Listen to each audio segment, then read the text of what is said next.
Si mañana vas a dar tu primera práctica calificada en el CEPREUNI, una buena forma de repasar es resolver la práctica del ciclo pasado. El día de hoy voy a resolver la primera práctica calificada del ciclo 2023-2 para repasar algunos conceptos que siempre no son motivo de examen. Si te estás preparando para postular a la uni, este también es un buen repaso, una buena revisión de problemas que van a aumentar tu conocimiento. Vamos con la primera pregunta. La primera pregunta teórica. Muchos a veces descartan este tipo de preguntas, a veces creen que solamente sabe la fórmula, pero en el CEPREUNI y en las prácticas calificadas siempre hay preguntas teóricas bien interesantes. La primera pregunta nos dice si la expresión metros por segundo se puede escribir también ms a la menos 1. La respuesta a esta expresión o a esta proposición es verdadero. Siempre se puede utilizar igual que en el álgebra. Este denominador puede pasar al numerador y cambiar de signo su exponente, así que esto es válido, esto es verdadero. La segunda proposición nos dice si la expresión 2 por 10 a la menos 9 metros se puede escribir de esta manera. Esto será lo mismo que escribir 2 m de mili, el prefijo mili es 10 a la menos 3, el prefijo mu es 10 a la menos 6. Lo puedes poner así, separados, 10 a la menos 3 y 10 a la menos 6, están los 10 a la menos 9 metros. La respuesta es que todo esto es falso. Siempre los prefijos se escriben con un solo símbolo, un solo prefijo directamente. El prefijo que aquí se debe utilizar es el n, el eta, el n de nano. 2 nanómetros debería ser la respuesta. Y si todas las cantidades derivadas, esa es la tercera proposición, se originan a partir de las cantidades fundamentales, eso es verdadero. Así que tu clave debe ser verdadero, falso, verdadero. Verdadero, falso, la alternativa B. En la segunda pregunta nos vamos a encontrar con un problema que ha venido muchas veces en exámenes de admisión, prácticas calificadas, exámenes parciales del CEPREUNI, y es el siguiente. Nos dicen que la magnitud del torque se representa con esta letra tau, que se mide en newton metro. Por si de repente tú no te acuerdas qué es el torque o no lo has visto, el torque se mide en newton metro y basta que tú sepas la unidad para poder deducir qué cantidades físicas tiene. Si esto es newton metro, quiere decir que es fuerza y distancia, entonces por ahí puedes hallar su dimensión. Luego te dice que depende de h son las revoluciones por segundo, y si tienes una duda acerca de en qué dimensiones se expresa las revoluciones por segundo, te dan su unidad. Dice que esto se mide en segundos a la menos 1, solamente es tiempo a la menos 1, entonces ahí ya tienes la dimensión. Recuerda eso, siempre que tú tengas la unidad de una cantidad física, automáticamente de ahí puedes deducir su dimensión. Luego te dicen que ρ es la densidad de diámetro, eso sí es conocida las dimensiones, y K es una constante adimensional. Me piden encontrar una fórmula empírica, una fórmula que relacione estas expresiones. Este tipo de problema se plantea así. Es conocido que una cantidad física dependa, se relacione con otras y que queramos encontrar esa ecuación que los relacione. Entonces la idea de estos problemas es así. Voy a poner el tau, que debe ser igual a una combinación de estas cantidades físicas. Debe ser h por ρ por D y por una constante de proporcionalidad. Pero cuando yo lo planteo así como un producto, yo no sé si realmente esto es un producto o de repente está en el denominador. Para que esto esté en el denominador, aquí el exponente tendría que ser menos 1. Tampoco sé si de repente alguno de ellos hay que elevar al cuadrado o pasar al denominador con raíz cuadrada, con exponente 2 o 3. Entonces, como yo no conozco los exponentes, lo que aquí se acostumbra a hacer es ponerle incógnita a los exponentes y le ponemos x, y, z. Así que cuando tú planteas de esta manera, no es que estés asumiendo que ya es un producto. Aquí puede haber un cociente si es que alguno de estos exponentes es negativo. Al ser incógnita los exponentes vas a poder encontrar la relación verdadera. ¿Qué se hace después de haber planteado así? Por si acaso a la constante adimensional no se le pone ningún exponente porque si esa dimensional no tiene dimensión y así tengo un exponente, pues seguirá sin dimensiones. Bueno, lo que aquí hay que hacer es reemplazar la dimensión de cada uno. Vamos a ver si me alcanza el espacio. El torque se mide en newton y metro, entonces eso quiere decir que es fuerza y distancia. La fuerza conocemos que es Lmt a la menos 2 y por distancia sería L. Aquí también te aprovecho de recomendar que te aprendas de memoria las 5 dimensiones más importantes: área L cuadrado, volumen L cubo, velocidad LT a la menos 1, aceleración LT a la menos 2 y fuerza LMT a la menos 2. Para el vídeo un ratito, repasa esas 5 para que te las aprendas así de memoria y vas a ver que con esas 5 puedes combinar mucho más rápido todas las dimensiones que vengan. Como la constante K es adimensional, esto no tiene dimensión y se pone como símbolo un asterisco, que quiere decir que no hay. El H es revoluciones por segundo, se mide en segundos a la menos 1, eso quiere decir que es T a la menos 1 y como está elevado a la X sería T a la menos X. Menos 1 a la X sería T menos X. La densidad sería masa entre volumen, o sea, sería mL a la menos 3, todo esto elevado a la Y. Y el diámetro es una longitud, creo que aquí me alcanza el espacio, sería L elevado a la Z. El Y entra a multiplicar a cada uno, entonces esto te quedaría así, L cuadrado, mt a la menos 2, acá te quedaría T a la menos X. El Y al multiplicar entraría así, m elevado a la Y, L elevado a la menos 3Y. Y multiplica cada uno de los exponentes por el diámetro, que es longitud de diámetro, no dice otra cosa, diámetro es una longitud, así que esto sería L elevado a la Z. ¿Qué hacer después de haber reemplazado a cada uno por su dimensión? Bueno, lo que hay que hacer es aplicar teoría básica de exponentes, bases iguales, se suman los exponentes y entonces esto se sigue reduciendo, mira, de esta manera.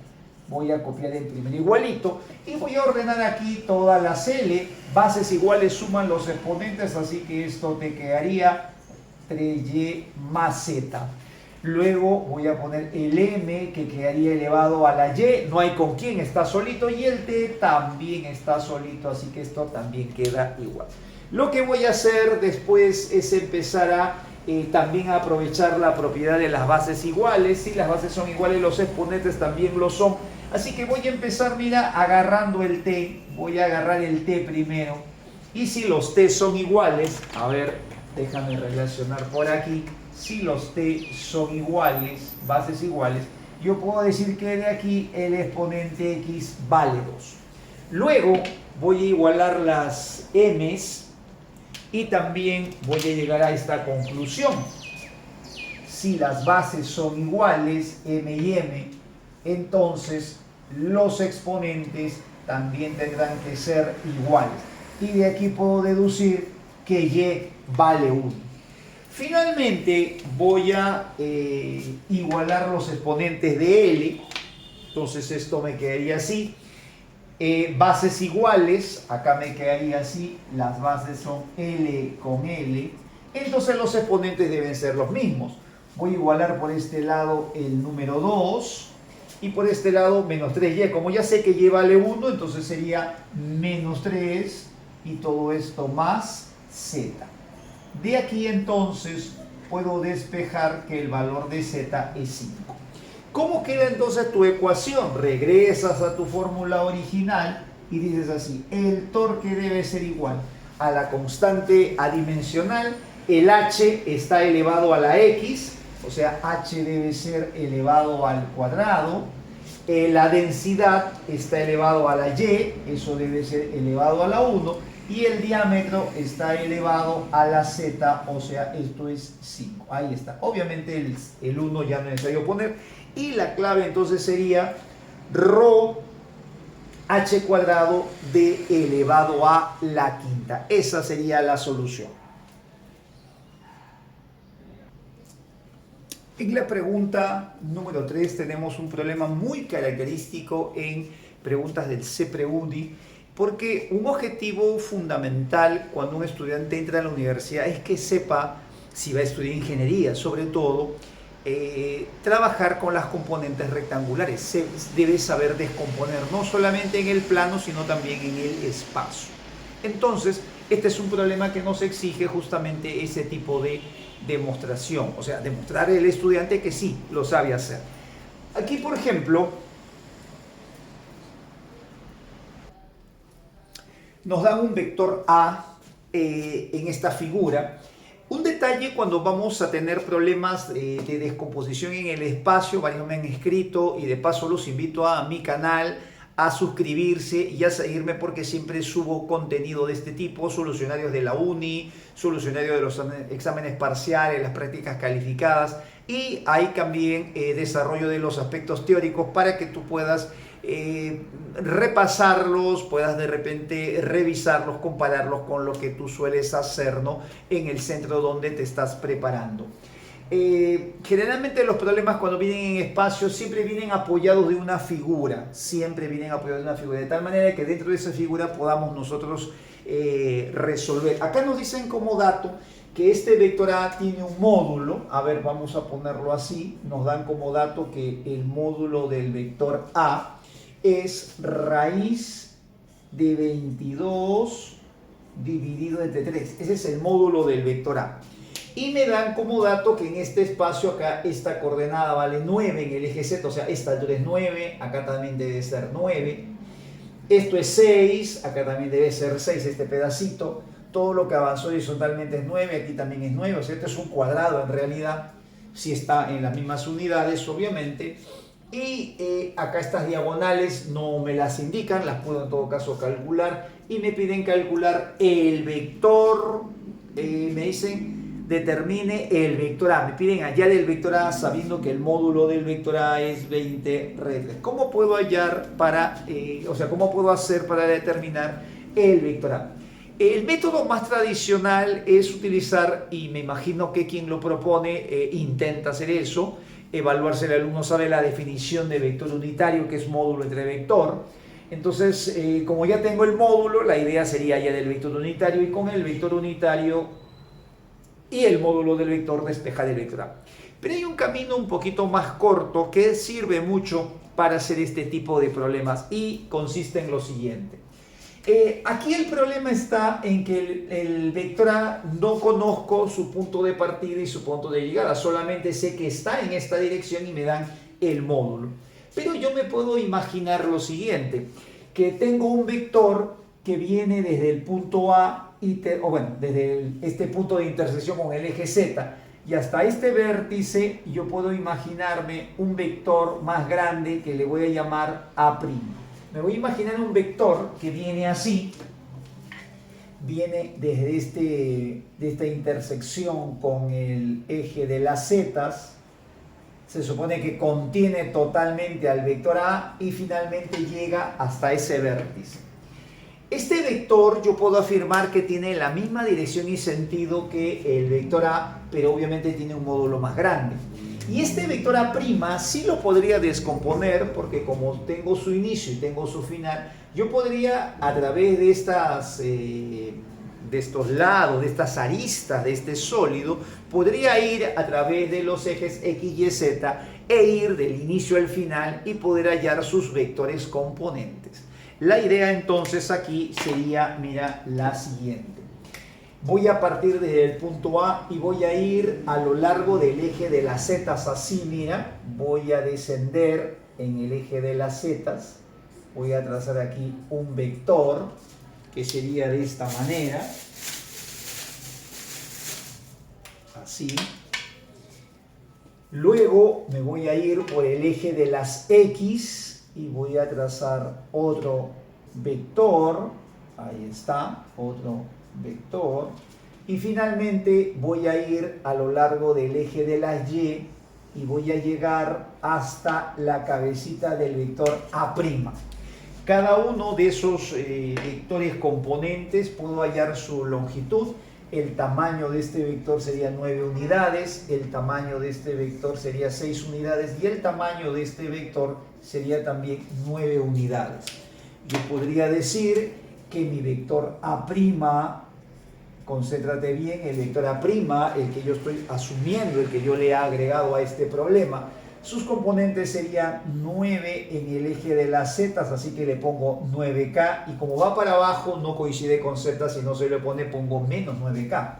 Luego este vector de 6 unidades está en el eje de las x, le pongo y como coincide con el eje positivo sería más 6y, y el otro 9 estaría en el eje de las j. Este sería el vector A'. Si quiero lo ordeno, todavía lo puedo ordenar. Vamos a darnos el tiempo de hacer eso. Sería 6i más, perdón, acá sería, este sería 9j, realmente 9j, así que esto sería 9j, y esto sería menos 9k6, 9j. Aquí ordenando sería entonces 9j y acá sería menos 9k. Ahí está, así sería. Una vez que ya tenemos el vector A, que sería 6i, sería 9j y menos 9k, yo podría calcular también el módulo de este vector. Podría decir que el módulo de este vector es el cuadrado de cada una de sus componentes. Para aquellos que no lo recuerdan, no te olvides que en mi canal está también la teoría de vectores. Aquí tú puedes elevar al cuadrado cada una de los valores de las componentes. Se eleva así al cuadrado y se saca la raíz cuadrada. De esa manera se puede calcular el módulo del vector. Y aquí podemos nosotros obtener el resultado. Acá sería 81 más 81 y todo eso más 36. Y eso nos da 198.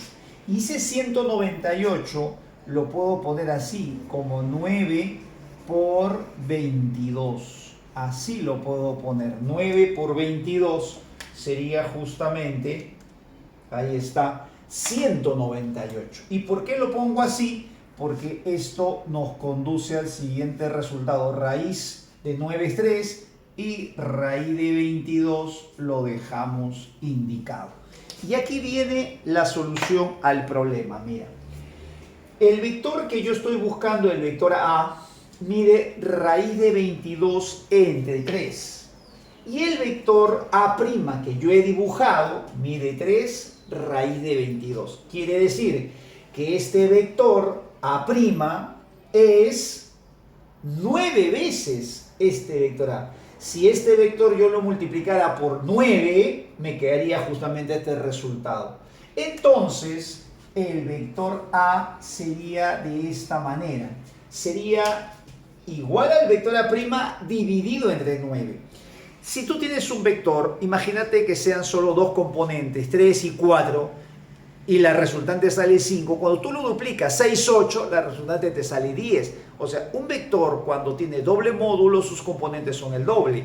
Si el vector tiene el triple módulo, sus componentes también son el triple. Y de esa manera se puede entonces estar seguro que la misma proporción que existe entre los módulos debe haber entre sus componentes. En este caso, el vector que estoy buscando solo mide raíz de 22 tercios y todo el vector raíz de 22 tercios y todo el vector A' que estoy o he calculado o he agregado al problema es 3 por raíz de 22. Entonces a él tendré que multiplicarlo por 9 para que me dé este módulo. Quiere decir que si yo quiero el vector A, entonces como yo tengo el vector A', lo divido entre 9 y me debe salir el vector A. Dividiendo entre 9, a ver, 6 entre 9 me quedaría 2 tercios en el eje de la Y. Divido entre 9, me queda J, divido entre 9 y me queda acá. Este sería el vector A. La clave es la alternativa D. En la pregunta número 4 tenemos la gráfica posición en función del tiempo de dos móviles A y B. Y me dicen que ambas partículas se logran encontrar, ¿no?, en alguna posición, en una posición que obviamente si se encuentra tiene que ser la misma posición. Eso está un poco redundante. Y me piden cuánto es esa posición de encuentro.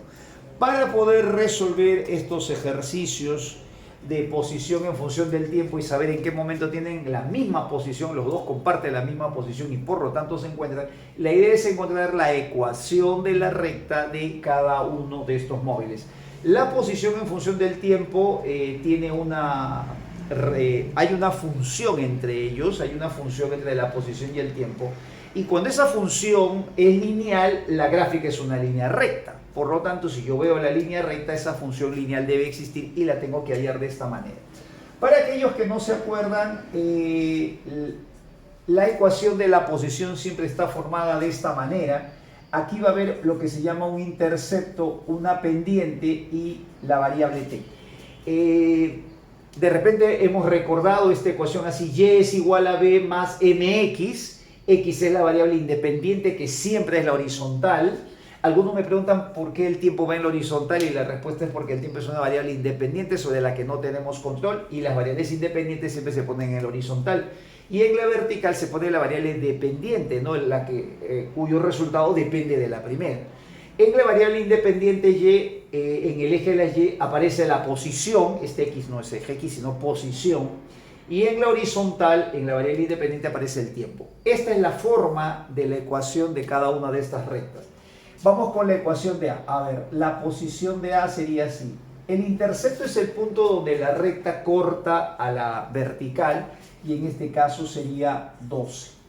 Cuando la recta va para abajo, la pendiente es negativa y la pendiente se puede calcular como si fuera la tangente de este angulito. Es una forma práctica de recordar, es variación de x entre variación de posición entre variación de tiempo. Acá tengo 4, acá también tengo 4, entonces esto sería 1, esa es la pendiente por t. Luego la posición o la gráfica de B sería así, ojo aquí. Esta gráfica no comienza en el 0, no comienza por aquí, se ha desplazado 2, entonces la forma de hacerlo es así. Si esta recta empezara en el 0, su intercepto obviamente sería 0. Como va para arriba, la pendiente es positiva. La pendiente sería variación en la vertical, que es 6, de 2 a 4 es 2, 6 entre 2 sería 3. Y aquí viene el detalle: si esta recta hubiese empezado en el 0, sería simplemente t. Pero como se ha desplazado 2 unidades, entonces ahí hay una técnica que nos indica que debemos ponerlo de esta manera: t menos 2. Estas son las dos ecuaciones de la posición, y si queremos el encuentro, en el encuentro las dos posiciones van a coincidir, y si coinciden entonces igualamos estas posiciones. Acá tendríamos 12 menos t y acá tendríamos el 3 multiplicando 3t menos 6. El t pasa sumando 4t, el 6 pasa a sumar 18, 18 entre 4, y esto me sale que el tiempo es 4,5. Me piden calcular no el instante de tiempo, sino me piden la posición en la cual los dos se encuentran, y esa posición, no te olvides que es la misma para los dos. Puedo reemplazar en cualquiera de las ecuaciones, podría ponerlo aquí: t igual a 4,5 por 1, 12 menos 4,5, esa posición de encuentro donde A es igual a B, sería entonces 7,5. 7,5. Si tú reemplazas en la otra, te va a salir lo mismo. Acá sería 4,5 menos 2, sería 2,5 por 3, 7,5. Esa es la posición de encuentro. En la pregunta número 5 tenemos un problema de caída libre. Los problemas de caída libre en el centro preuniversitario no son como en tu colegio para usar el más menos, sino son para usar gráficas y usar las ecuaciones vectoriales. Y mira este problema.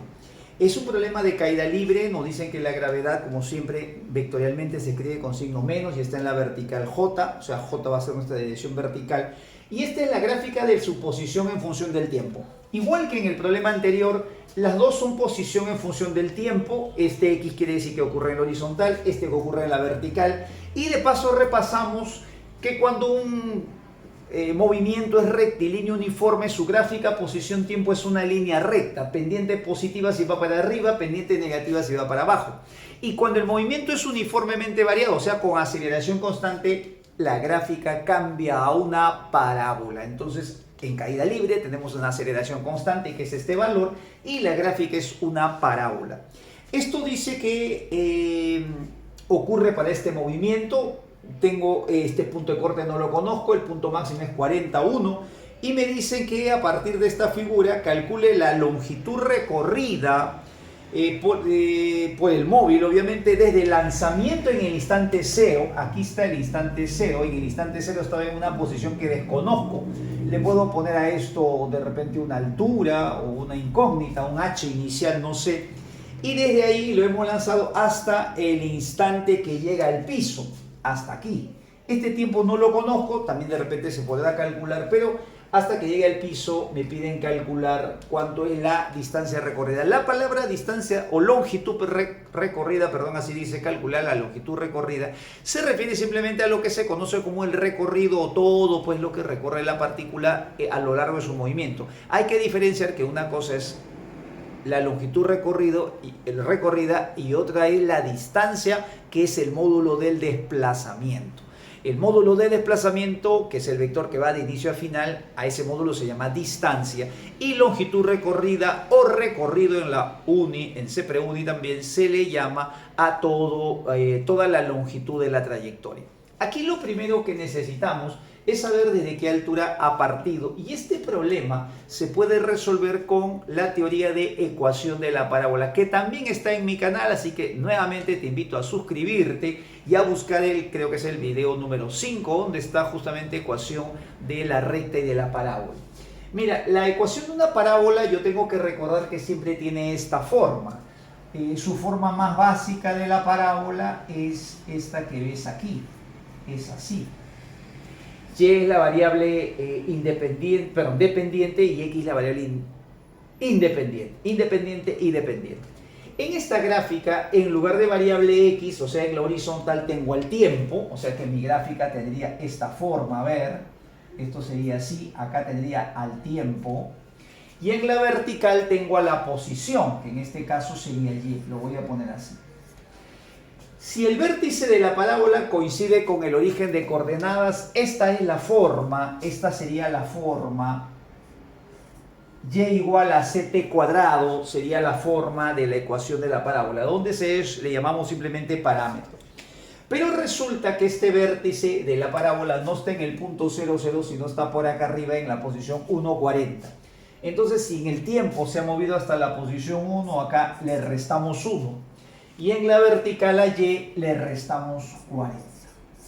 Y hay un detalle sumamente importante que debes saber, que cuando, escucha bien este dato, la gráfica es posición-tiempo y la gráfica es una parábola, justamente el parámetro c coincide con la mitad de la aceleración. Si en este caso la aceleración de la gravedad es menos 10, entonces el parámetro c automáticamente, el parámetro c tiene que ser la mitad, menos 5. Si la aceleración fuera 8, 4, ¿no? Y así sucesivamente.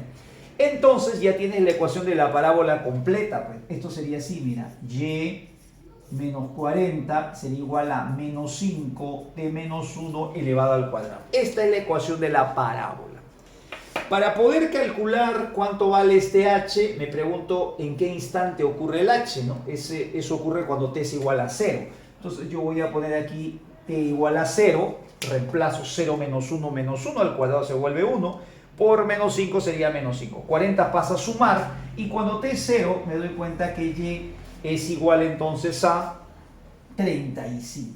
Ahí está, 35. Si y es 35, quiere decir que esta altura es 35. ¿Y cuánto es mi respuesta? Entonces aquí debo interpretar de la siguiente manera. Este es un movimiento de caída libre. Esto significa que el móvil empezó a una altura de 35 metros. Esto realmente corresponde a este movimiento. Mira, es como si esto fuera así. Este es el piso. Este es el piso. Aquí es como si hubiese de repente pues no un edificio. La altura aquí vale 35 metros. Estoy poniendo mi nivel 0 aquí al ras del piso, ese sería el y0. Y entonces desde aquí hemos lanzado un proyectil. Lanzamos un proyectil. Este proyectil va a moverse hasta la posición 40. Entonces esto se va así.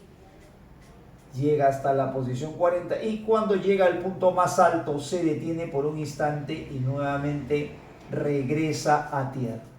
Va a regresar a la posición 0 en un tiempo que no conozco y no necesito tampoco calcular el tiempo. Pero lo que podría yo aquí complementar es esto. Si él llega hasta la posición 40, aquí está recorriendo 5 metros de altura. 5 metros. Llega al punto más alto, se detiene, ahora está a 40 metros y emprende la caída. Emprende la caída y después de un tiempo desconocido va a llegar a la posición 0. Entonces quiere decir que él está recorriendo ahora 40 metros. ¿Cuánto es la longitud recorrida? La longitud recorrida es la longitud de la trayectoria. Está subiendo 5 y bajando 40, entonces la longitud recorrida sería 45 metros. Esa es la respuesta. En esta misma pregunta también se nos puede ocurrir de repente calcular este tiempo de corte y se puede hacer. Y esto se puede hacer con la ecuación nuevamente de la parábola. En este punto el valor de y vale 0, entonces pongo y0 acá. 0 menos 40 igual a menos 5t menos 1 al cuadrado. T es lo que quiero calcular, menos menos se cancela, quinta es 8, saco raíz, te queda 2, raíz de 2 más menos.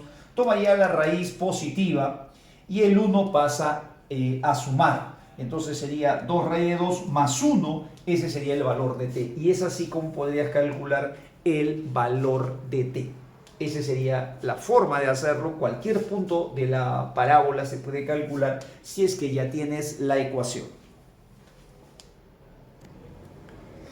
Vamos a la pregunta número 6, que es un problema que en este examen de 2023-2 estaba en la primera calificada. Para aquellos que van a dar su examen el día de mañana domingo, si gustan, pueden dejar el vídeo. Este tema vendrá para tu segunda práctica calificada. Entre ciclo y ciclo, los temas a veces van variando.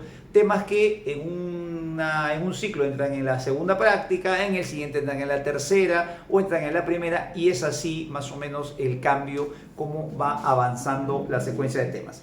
Este es un tema este es el tema de movimiento bidimensional. Dice que una partícula se mueve en una trayectoria curvilínea, tiene una aceleración de menos 3i menos 4j, su velocidad 32i más 24j en el instante inicial, y me piden el desplazamiento entre los instantes 3 y 5. Voy a aprovechar este problema para enseñarte a dibujar, porque es también muchas veces pregunta de motivo de examen, a dibujar la ecuación de la trayectoria, dibujarla. Para dibujar sigue los siguientes pasos. Siempre primero dibuja la aceleración. Me imagino un sistema de coordenadas x, y, me dicen que la aceleración es menos 3i, o sea, tiene que ser componente a la izquierda, menos 4 componente para abajo, y si tengo componente, vamos a ponerlo así, componente a la izquierda y componente para abajo, entonces trazo mi resultante y mi aceleración tiene que venir de esta forma. Si ya tengo la aceleración, debo recordar que el eje de la parábola siempre coincide con la aceleración y que la cabecita de la flecha, la punta de la aceleración, apunta también hacia la parte hueca o cóncava de la trayectoria. Entonces mi parábola de todas maneras tiene que salir de esta forma. Luego en el instante inicial me dicen que hay una velocidad de menos 32i más 24j y tengo que acordarme o tengo que interpretar que menos 32i quiere decir que no va a la derecha, no va en el sentido positivo, sino en el sentido negativo, y que la componente vertical de la velocidad es para arriba. Entonces mi velocidad, hallando la resultante, debe ser más o menos así, inclinada para arriba.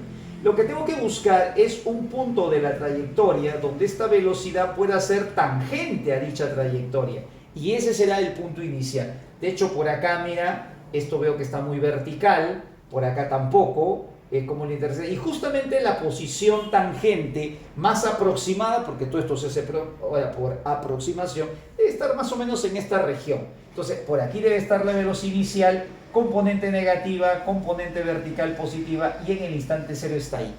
Me piden a mí calcular cuánto es su desplazamiento entre los instantes 3 y 5. Para hallar su desplazamiento podría buscar una fórmula de desplazamiento. El desplazamiento podría servirme esta de velocidad inicial por tiempo transcurrido. más 1/2 de la aceleración que tengo por el tiempo al cuadrado. El tiempo que ha transcurrido es 2 segundos, pero no tengo la velocidad inicial en el instante 3, así que voy a calcularla primero. Entonces, en este ejercicio voy a hacerlo así en 2 pasos. El primer paso sería hallar la velocidad en el instante 3. Esa velocidad en el instante 3 sería pues mi velocidad inicial más adelante, pero para este momento sería la velocidad final. En este trayecto de 0 a 3 sería la velocidad final. Entonces esto sería velocidad final, sería velocidad inicial más aceleración por el intervalo de tiempo transcurrido. La velocidad final entonces, que es esta velocidad en el instante 3, sería la velocidad inicial, que es menos 32i más 24j, esta es la velocidad inicial, más el producto de la aceleración, que también lo tenemos como dato. La aceleración es menos 3i menos 4j por el intervalo de tiempo transcurrido de 0 a 3, sería aquí 3 segundos. Desarrollas y esta sería la velocidad final de este trayecto de 0 a 3. Acá sería menos 9 con menos 32, entonces esto sería menos 41i. Y acá sería 3 por 4, 12, con más 24 sería más 12j. Esta sería la velocidad final de este intervalo. Y esta velocidad final de este intervalo sería la inicial del siguiente. Así que para el segundo trayecto lo vamos a hacer de esta manera. Segundo paso. Voy a calcular el desplazamiento y voy a aprovechar esta expresión. El vector desplazamiento es la velocidad inicial por el tiempo, 1/2 de la aceleración por el tiempo al cuadrado. Este tiempo es el intervalo de tiempo transcurrido también. Entonces, el desplazamiento que a mí me piden calcular sería la velocidad inicial de este intervalo. La velocidad inicial en este intervalo es la que era final del anterior, entonces sería este valor, sería menos 41i más 12j por el tiempo transcurrido de 3 a 5, que sería 2 segundos, más 1/2 de la aceleración, que sí es la misma porque ese valor es constante, por el tiempo transcurrido entre 3 y 5, que es 2, ese tiempo es 2 elevado al cuadrado. Desarrollamos esto, a ver, esto sería menos 82 en el eje de las y, acá sería 24 en el eje de las j, acá me quedaría así, sería 2 al cuadrado sería 4, con este 2 se simplifica, quedaría 2, 2 por 3 sería menos 6i, y acá me quedaría también 2 por 4 sería menos, bueno, así, menos 8j.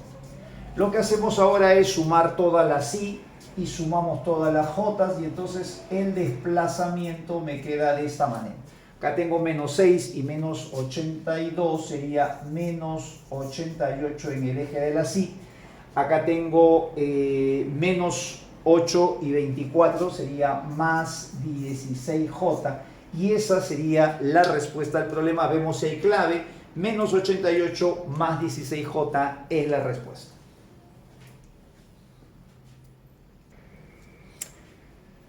En la pregunta número 7 tenemos un problema de movimiento de proyectiles que nos dice que se lanza desde el suelo con un ángulo de 50 metros por segundo y un ángulo de 53 grados. Se lanza con una rapidez de 50 y un ángulo de 53 es el que forma la vertical con la horizontal. Nos preguntan, determine después de cuánto tiempo en segundos de haber sido lanzado, la velocidad forma por segunda vez un ángulo de 45 grados. En el movimiento de proyectiles debemos recordar que cuando lanzamos el proyectil de esta manera, conforme el cuerpo va subiendo, la velocidad va como inclinándose, mira, va inclinándose cada vez como que un poco más, hasta que llega a ser horizontal en el punto más alto. De ahí nuevamente se empieza a inclinar. Y entonces, si aquí forma 54, esa inclinación va a ir disminuyendo, en algún momento será 45.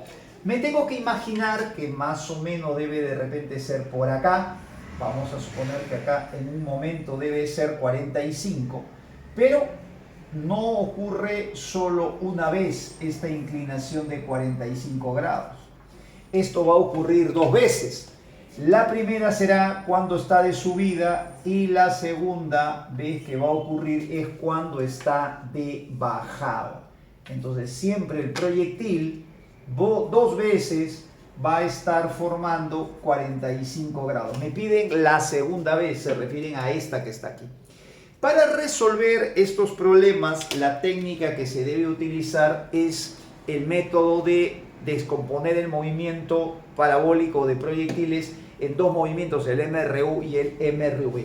Lo que hacemos entonces es descomponer el movimiento, vamos a aplicar lo que se llama el principio de independencia de los movimientos, y entonces aquí vamos a descomponer la velocidad en dos componentes. Trazamos aquí una horizontal, trazamos así una vertical para hallar sus componentes, y entonces nos salen las dos componentes del proyectil en el momento del lanzamiento.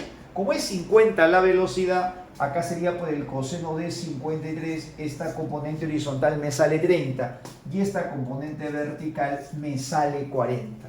Voy a aplicar acá mi teoría y la componente horizontal se va a mantener constante a lo largo de todo el movimiento. En un instante posterior seguirá siendo 30. Cuando llega al punto más alto sigue siendo 30, no recuerda siempre que en el punto más alto sí hay velocidad y justamente es la componente horizontal. Cuando está cayendo, la componente horizontal sigue siendo 30 e incluso cuando regresa al punto de lanzamiento sigue siendo la componente horizontal 30. Por otro lado, la componente vertical comienza a disminuir porque ella se ve afectada por la aceleración de la gravedad. Acuérdate que la aceleración de la gravedad es un vector que va así hacia abajo. En este problema no me indican el valor de la aceleración de la gravedad. Lo normal es siempre en examen de admisión se usa 9,81 y en examen del CEPREUNI gravedad 10. Así que vamos a redondear en 10 y lo que va a pasar aquí es que la componente vertical va a ir disminuyendo hasta que en un momento pues esté de tal manera que la velocidad total forme 45. Aquí también podemos descomponer, aquí van a haber dos componentes. Y si el ángulo es 45, entonces las dos componentes tienen que ser iguales. En este momento la componente vertical debe ser 30. Sigue disminuyendo el 30, en el punto más alto la componente vertical se hace 0, solo la componente vertical porque horizontal sí hay. Y después cuando regresa sigue pasando lo mismo, esto se descompone en dos componentes de esta manera. Y como el ángulo es 45, si una de las componentes vale 30, la otra también. Este es el momento donde queremos saber cuánto tiempo ha transcurrido. Aquí está formando la velocidad 45 por segunda vez. Para calcular esto no es necesario que tú de repente apliques formulita. Aquí lo puedes hacer realmente al ojo. Si tú lanzas con 40, verticalmente cuánto tiempo va a tardar en llegar al punto más alto, sabiendo que la aceleración de gravedad es 10 metros por segundo al cuadrado, y 10 metros por segundo al cuadrado quiere decir que cambia de 10 en 10 por cada segundo. Va a ir disminuyendo al subir 10 metros en cada segundo. Si tengo 40, 4 segundos serían de subida, y para ganar 30 metros por segundo en la bajada, como va aumentando ahora de 10 en 10, tendrían que ser 3 segundos de bajada. Tengo 4 segundos de subida y 4 segundos de bajada. El instante de tiempo aquí entonces tiene que ser 7 segundos. En el instante 7 es cuando la partícula está cayendo y formando 45 grados con la vertical. Otra forma de hacerlo, si es que de repente no lo puedes hacer así, es aplicar esta formulita. Mira, velocidad final solo con las variables verticales sería aceleración de gravedad por tiempo. La velocidad final aquí, cuando está cayendo por segunda vez, sé que es 30 porque tiene que ser el mismo valor de componente debido al ángulo 45, pones así entonces menos 30J, la velocidad inicial en la vertical sería más 40J, aquí la aceleración de gravedad sería 10J por el tiempo T.